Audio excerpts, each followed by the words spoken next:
Wrong, wrong, wrong. There's a lot of things that people get wrong when it comes to the old age security, so this video is dedicated to tackling the misconceptions. Hey, I'm Hervin. I'm your retirement sidekick. I'm a practicing financial planner, and I'm focused on retirement income and decumulation. This channel is dedicated to helping you retire comfortably. I will teach you to retire. To further that mission, I've created a 90-point retirement checklist, and it serves as a prompt to ensure that you're covering all of your bases in your retirement plan and you're not missing anything. You can get that for free at retirementaudit.ca. You can also use this QR code right here or the links below. Let's clear up some of the misunderstanding about the CPP and OAS. Last week I did the CPP. Right now, I'm tackling old age security so that you can make better retirement decisions for yourself. Misconception number 1 is eligibility based on age. Many people still believe that you can start receiving the OAS at 60, just like the CPP. However, this is not the case. OAS benefits begin at 65, but you can choose to defer your OAS payments for up to 5 years, increasing your monthly benefits by 0.6% for each month that you take a deferral, to a maximum of 36% if you wait until you're 70. There's a lot of nuance, more details available in this video right here, and all the resources in the links below. Misconception number 2 is the OAS clawback, and it applies to everybody. Some think that the OAS clawback, also known as the OAS recovery tax, applies to all retirees. In reality, the clawback only affects individuals with annual incomes above a certain threshold. Going forward, this threshold is over $90,000 per person, or $180,000 as a couple. Most people do not have to worry about that. So don't make life choices in your retirement based on the clawback alone. Misconception number 3 is the survivor benefits. Unfortunately, unlike the CPP, the old age security does not offer a survivor's benefit. However, there are other programs such as the Allowance for Survivor, which provides financial assistance for low-income widowed spouses or common law partners aged 60 to 64. After 64, they're expected to take their own old age security and not the survivor. Misconception number 4 is an automatic enrollment. Many still believe that you're automatically enrolled into the old age security upon reaching the age of eligibility. Some are automatically enrolled, but the truth is most of us have to apply for it. Remember, there's a choice to take it at 65 or any time after that. So it's probably better that it's not automatically enrolled because there's potentially better options for you. So verify your status, verify if you're in the automatic enrollment, or if you've been automatically enrolled, have a second look. You can still have a chance to reverse that. More information is on the application process that's available in the Government of Canada website in the links below.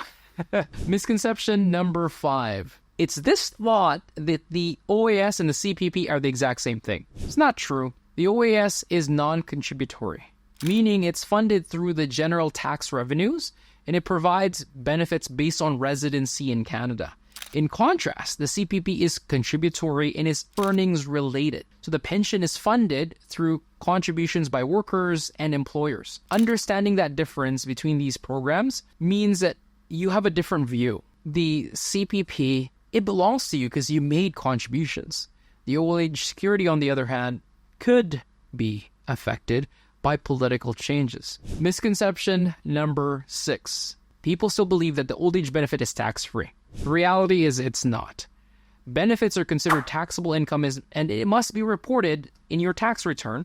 Depending on your total income, you may even owe taxes on your OAS payments. So plan accordingly.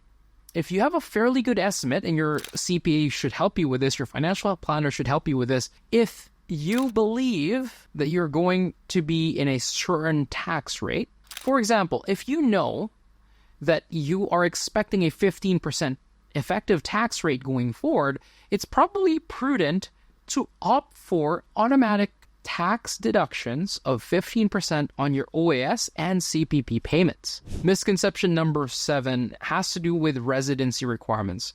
There's this false belief that you can still receive the OAS benefit as long as you're 65 years old. And I see a lot of those comments, and some of them are actually quite racially charged in my previous OAS videos. There's a lot of people that think that others should not be eligible for the OAS because they're immigrants or they're newer. The system is already set up that way. You have to meet a certain residency threshold. You need to have lived in Canada for at least 10 years, 40 years to get the maximum. So if you're one of those people that think others don't deserve this benefit because they haven't been here long enough and they haven't contributed to the society much, I would tell you to check your own perceptions. That's not about the program. It's about what you're falsely believing. Misconception number 8. There's still people out there that ignore the impact of other income sources with their OAS. Many believe that other sources of income,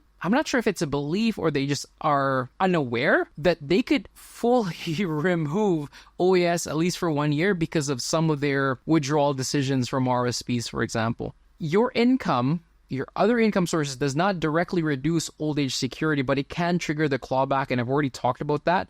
If your income exceeds $90,000 going forward, you're probably better off looking at some sort of tax management or cash flow management to reduce that. But don't spend too much time focusing on it either. There might be a time in your retirement where you'll have maybe a $500 or $1,000 clawback. You have to understand whether the clawback avoidance is worth this squeeze. There might be other things that you're being recommended to trigger just to avoid clawback, and that could actually cost you more in your retirement. Misconception number 9 is this belief that the OAS payments is the same for everybody. It's not. Again, it's based on the residency that you have, what you've put into Canada, how long you've lived here, and when you took it. I still think that the overall population leans to taking it too soon. That's why there's a lot of people that have lower OAS than they would otherwise get or should get. Misconception number 10. People still believe that you have to be a citizen to qualify for the old age security. You need to have resided in Canada for at least 10 years to start with the smallest partial benefit. So non-residents and recent immigrants may not qualify for the full benefit yet. Misconception number 11. OAS payments are cut after 6 months of traveling abroad. That's not true. Once you start receiving old age security benefits, they continue for life as long as you meet the residency requirement. The only time the old age security payments might be suspended is if you leave Canada for more than 6 months and you don't meet the 20-year residency requirement.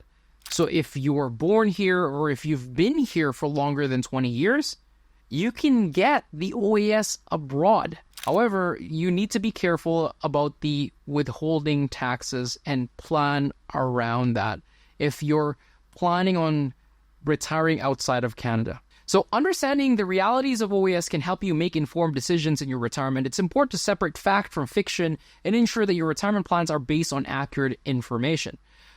Don't forget about the free 90-point retirement checklist at retirementaudit.ca. It's a great resource for you.